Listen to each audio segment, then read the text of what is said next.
Olá,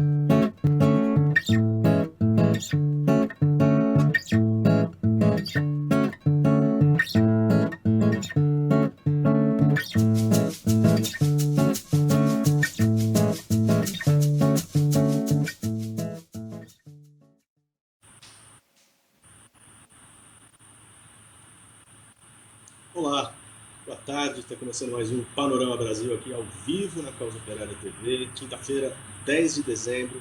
Vamos falar hoje com o companheiro Emanuel Lobo sobre as notícias do Paraná, região sul, assim como a gente faz diariamente aqui, tratando do que acontece de norte a sul do país. Você fica ligado na nossa programação.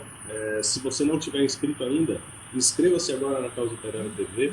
Faça parte aí do hall de milhares de companheiros que acompanham a nossa programação todos os dias, inscrevendo-se conosco e também aderindo ao nosso canal como membro. Você dá uma contribuição que ajuda muito a sustentar esse trabalho independente de um partido revolucionário, operário, socialista. Bem, começando o tema de destaque do nosso programa, uma vez mais, tema que a gente vem tratando desde o primeiro minuto do governo Bolsonaro, a privatização, também a privatização, mas falando com destaque para a militarização nas escolas. Começou em dezembro, né, de 2018, com os primeiros passos aí sendo dados em Brasília e que foi anunciado como o principal projeto do governo Bolsonaro para a educação. Veja só.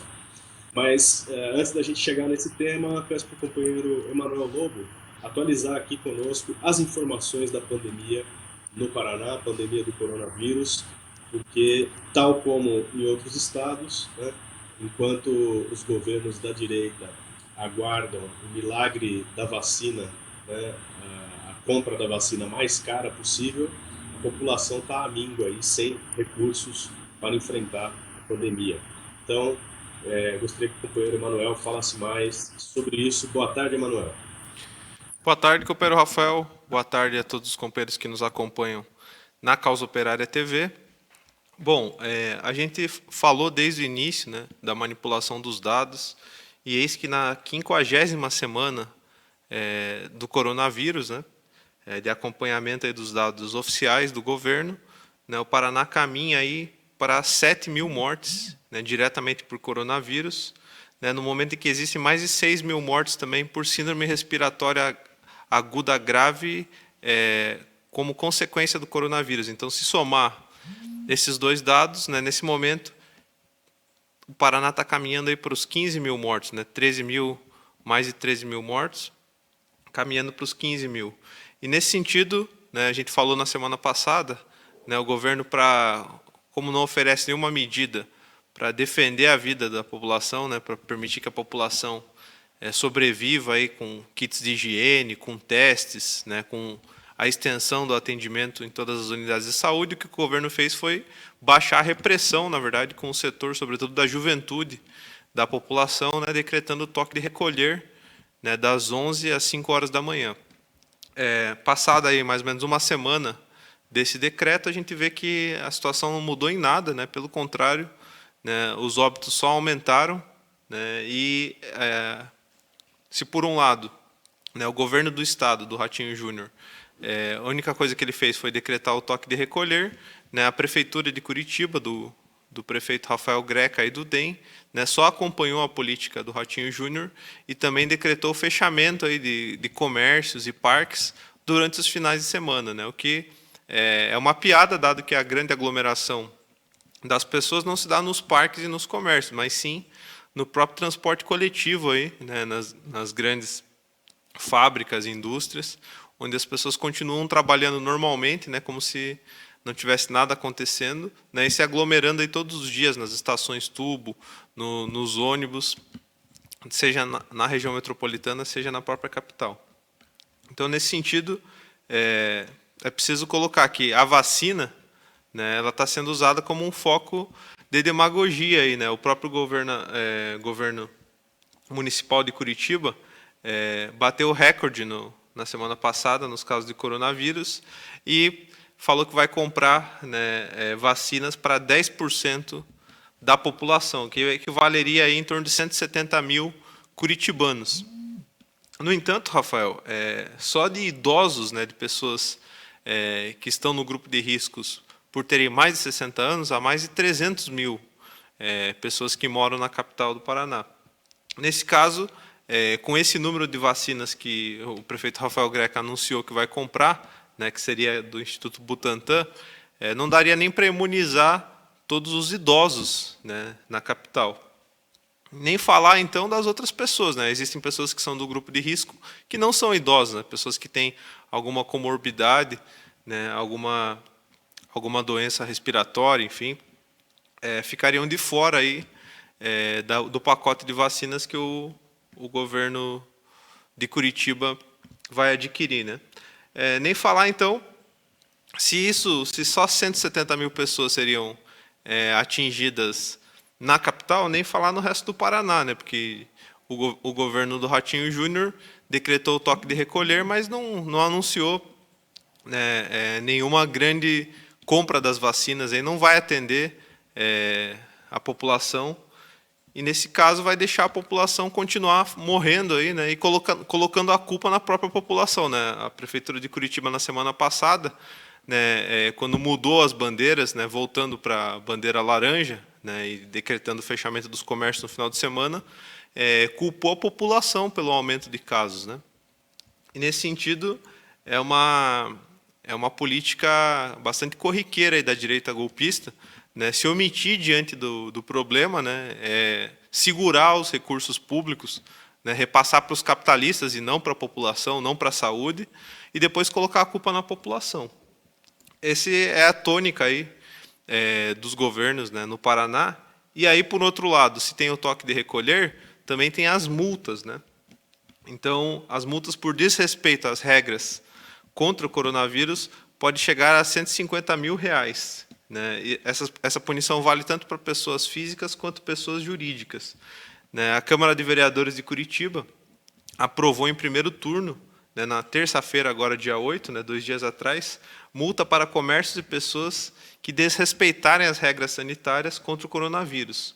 A punição de advertência verbal vai de advertência verbal a multas de R$150 a R$150 mil, além de cassação de alvará e funcionamento de estabelecimentos. Agora, a dúvida que fica, Rafael, é o seguinte: a prefeitura de Curitiba vai cassar o alvará do governo do Paraná e do próprio governo municipal de Curitiba, porque nesse caso eles são os primeiros a descumprirem as regras de distanciamento, as regras sanitárias aí para o combate ao coronavírus. Fica a dúvida aí, né?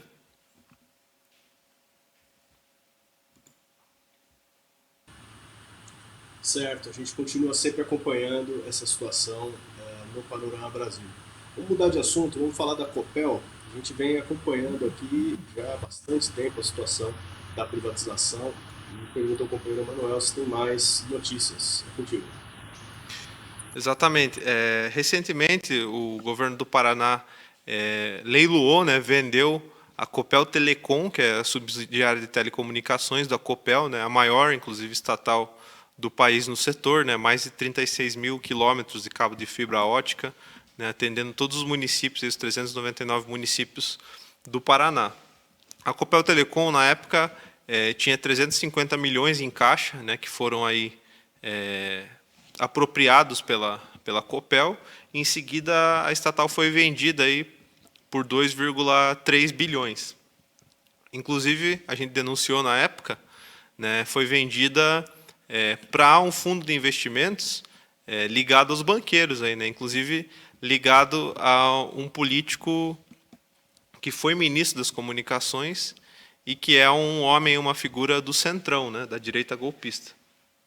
E a gente denunciou como isso sendo um passo, né, uma política dos golpistas, de fatiar as estatais para privatizar as estatais aos poucos, né?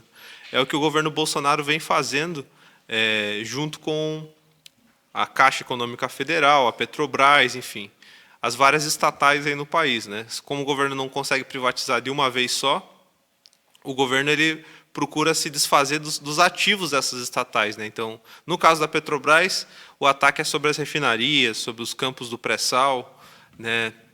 sobre a BR Distribuidora, a Liquigás, Gaspetro, enfim, todas as subsidiárias aí que as estatais têm, o governo vai liquidando, né, para atacar, obviamente, que a estatal maior, né, que é a controladora dessas outras. No caso da Copel, no Paraná, isso aconteceu com a Copel Telecom, né, que era a maior subsidiária da Copel, foi entregue aí para o capital privado.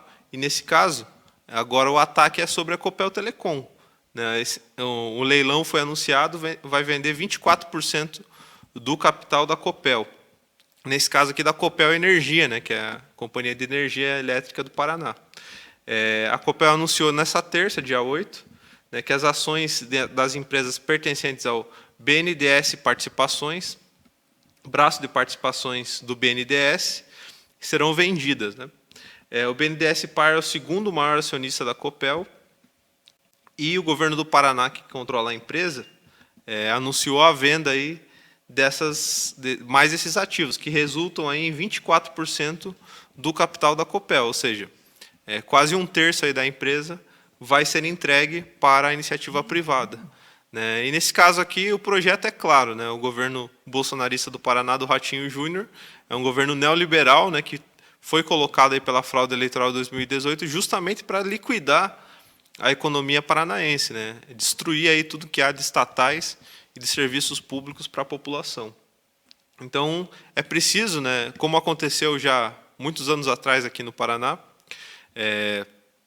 lá no Paraná, digo, né, os eletricitários, os estudantes, né, o movimento dos trabalhadores e servidores estaduais se mobilizaram, né, na época contra o governo do Jaime Lerner, que era um governo primeiro do PDT, depois do DEM, que procurou liquidar aí as estatais como a Sanepar, que é de saneamento, e como a Copel de Energia Elétrica. Né? Na época, essa grande mobilização barrou a privatização dessas duas companhias, que são das maiores no Paraná, mas a direita paranaense guardou essa carta na manga e procurou, né, um cenário mais favorável para lançar essa ofensiva contra as estatais. E com o governo Bolsonaro, com o golpe de Estado de 2016, o governo aí bolsonarista do Paraná se viu, né, no momento propício para continuar essa ofensiva. Né? É isso que o governo do Ratinho Júnior do PSDB está fazendo. Né? Então, ele procura, né, da mesma forma que o Bolsonaro faz com as estatais a nível nacional, né, o governo está fatiando as estatais a nível estadual. Né?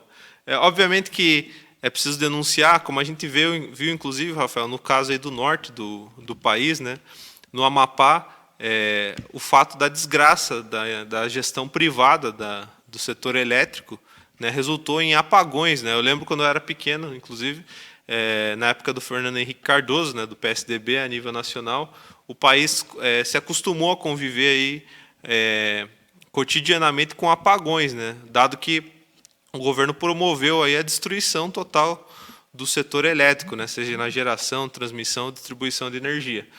Vinculou, inclusive, as tarifas da energia elétrica ao dólar, né, o que faz com que, quando o câmbio ele varie, ele interfira na tarifa de energia elétrica, né, até hoje. Né, isso faz, inclusive, com que a tarifa seja bastante cara. E, nesse caso, a privatização da Copel Energia, ela vai levar o Paraná para esse mesmo caminho, né? Pelo aumento das tarifas, né, e pela queda drástica da qualidade do serviço. Né? Uma vez que, quando o serviço ele é público, ele tem uma função social. Né? Obviamente, por mais que a gente não tenha um controle total, né, dessas autarquias, dessas empresas públicas, mas o fato de serem públicas faz com que elas tenham uma função social. Agora, quando elas são privadas, elas não têm compromisso nenhum a não ser com o seu próprio faturamento, aí, lucro dos seus acionistas. Né? E é isso que os governos aí da direita golpista querem fazer com as estatais no país.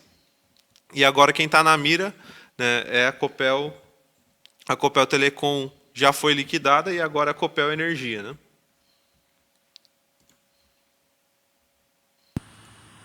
Ok. Vamos acompanhando essa situação. Mais ainda sobre os servidores, agora tratando do problema, né, que eu peço para o companheiro Emanuel explicar no detalhe, da militarização das escolas. Né? O governo vai bater de frente e, naturalmente, né, um ataque como esse a toda a educação, a todos os estudantes, professores, vai entrar em conflito. Já há notícias e até mesmo tentativa de parar, né, essa ofensiva com um processo judicial. Eu peço para o companheiro Manuel explicar para a gente. Militarização das escolas no Paraná. Em que pé está essa situação? Bom, o governo do Ratinho Júnior, né, de forma bastante ousada, aí, lançou, né, um projeto para militarizar 216 escolas no Paraná, né? O projeto, inclusive, é o maior no Brasil, né? Envolve aí mais de 90 milhões de reais, né, para a implantação dessas escolas. E, como a categoria bem denunciou, né, uma tentativa de implementar o fascismo nas escolas, né? Foi classificado pela categoria como o projeto da escola com fascismo, né, que seria uma evolução do projeto da escola sem partido, que, na verdade, é a escola do partido da direita golpista, né, e da extrema-direita, em que os professores, os estudantes, né, a comunidade escolar vai ser colocada aí sob a tutela, né, e doutrinada por uma ideologia de direita, né. A categoria se levantou, né, contra essa medida que o governo procurou implementar a toque de caixa, né, fez uma série de votações fraudulentas, né, mobilizou a direita para assediar os pais, né, e incentivar e assediar, né, a comunidade escolar a votar a favor dessas escolas, né. Com essa medida fraudulenta, o governo conseguiu aprovar, né, numa série de lugares a militarização das escolas, né, em mais de 100 escolas, né, mas mesmo com toda a manipulação e com toda a fraude, né, em alguns lugares onde a esquerda se mobilizou, né, os professores, os funcionários foram até as escolas, né, mobilizaram pais e estudantes, discutiram com os pais, com os estudantes sobre do que se trata, né, esse projeto de militarização das escolas. Né, nesses lugares em que houve uma mínima mobilização, né, toda a comunidade escolar rejeitou, né, esse projeto da escola com fascismo. E aí o governo, né, derrotado parcialmente dentro da sua própria medida, né, lançou novamente um edital, né, para refazer a votação nessas mesmas escolas, né, e inclusive ampliou, né, no primeiro momento de 216 escolas para 232 escolas a serem militarizadas, né. Esse é o estágio atual, né, que está à disputa nesse momento no Paraná, em que o governo procura implementar as escolas militares em todas aqueles colégios que ele listou, né, para terem escolas militares, que seria o equivalente aí aos colégios grandes de todas as regiões do estado do Paraná, né. Obviamente que isso daí é para controlar, né, toda a categoria e a comunidade escolar, que envolve estudantes, professores e funcionários, que são a maior categoria, inclusive, do Paraná, né, tem o maior sindicato do Paraná, PP Sindicato, e uma categoria que tem sido, né, vanguarda aí na luta contra o golpe de Estado, contra o próprio governo bolsonarista do Paraná, né. Então, essa medida, né, da extrema-direita, né, mostra que, inclusive, o governo do Ratinho Júnior, como a gente denunciou desde o início, é um governo bolsonarista, né, alinhado ao Bolsonaro, que, inclusive, está sendo aí ponta de lança, né, nessa ofensiva contra toda a esquerda, toda a população. E, por outro lado, Rafael, essa ofensiva da extrema-direita, ela se mostrou também, inclusive, em outras áreas, né? A produção está mostrando aí a foto do Ratinho abraçando o Bolsonaro, né? O Ratinho, inclusive, foi o único governador que acompanhou o Bolsonaro numa viagem dele aos Estados Unidos, né? Aquela que o Bolsonaro foi com vários ministros, né? Falou com o Trump e tal. O Ratinho Júnior foi o único governador que acompanhou, né, o presidente golpista. E isso daí se relaciona, nesse momento, essa tentativa, essa ofensiva de extrema-direita, né, ela se refletiu também num outro caso que apareceu essa semana, né, que foi a ameaça de morte aí da primeira vereadora negra eleita em Curitiba, né, a companheira Carol D'Artora, que é, inclusive, professora temporária, né, da categoria, ela é dirigente sindical também da PP Sindicato, né, se a produção puder passar a foto. Ela foi ameaçada, né, de morte por um elemento aí da extrema-direita bolsonarista, né, que mandou um e-mail, né, falando sobre o endereço dela, falando que, né, chamando ela de macaca, inclusive, falando que era um absurdo que ele e a família dele estão sobrevivendo do auxílio emergencial e ela agora, né, teria um subsídio aí de vereadora. Isso mostra, inclusive, né, tem matéria no Diário da Causa Operária, noticiando sobre o ocorrido, né, e diz o seguinte: ameaças de morte em Curitiba mostram que a extrema-direita não foi derrotada. Né, e não foi mesmo. Né, diferente do que a esquerda procurou propagar, né, a Carol D'Artora foi a segunda vereadora mais votada, né, para o Parlamento Municipal em Curitiba, e foi, né, uma das três figuras eleitas aí pelo PT. Né. O PT elegeu também um outro companheiro do movimento negro, que é o Renato Freitas, perdão, e a companheira professora Josete, que já era vereadora, né, foi reeleita. Então, a esquerda, né, em Curitiba e no Paraná deu essa questão da eleição de 3 vereadores do PT como sendo uma vitória, né, da esquerda e como sendo um demonstrativo aí do avanço da esquerda.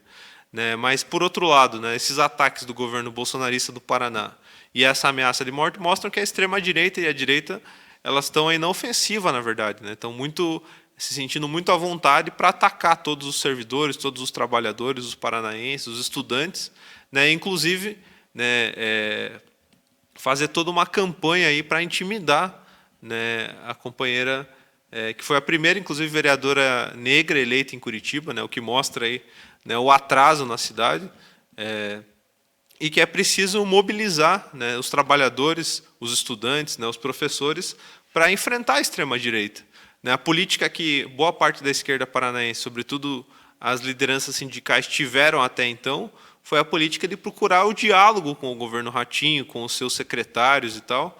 Né, e quando esse diálogo não ocorreu, né, que na verdade nunca ocorreu, né, setores do movimento sindical procuraram responsabilizar os secretários do Ratinho, deixando o governador de lado, né, isentando o governador da responsabilidade dele, né, do fato dele ser um governo da extrema-direita golpista. E aqui, esse caso, tanto do ataque, né, da militarização das escolas, do ataque ao funcionalismo, a gente falou aqui que o governo do Ratinho Júnior quer demitir 30 mil professores e funcionários da escola pública, né, todos esses ataques, né, criam um clima aí em que a extrema-direita fica muito à vontade para atacar a esquerda e os trabalhadores. Né, nesse sentido que se insere aí as ameaças que a companheira Carol D'Artora recebeu. Né, e mostra, inclusive, que as eleições municipais de 2020, né, elas não serviram de forma alguma para combater o bolsonarismo. Né, apenas, né, pela eleição de elementos da direita golpista, né, como o próprio prefeito aí de Curitiba, o Rafael Greca, assim como a Câmara de Vereadores também, que elegeu uma série de partidos de direita, né, republicanos, Podemos, DEM, PP. Né, a vereadora mais votada foi uma vereadora do Novo, que é um partido aí neoliberal dos banqueiros. Né, mostra que, inclusive, as eleições não são o caminho para combater a direita golpista. Né, pelo contrário, elas só reforçaram, né, a direita e a extrema-direita no próprio regime, aí, nas prefeituras, nas câmaras legislativas.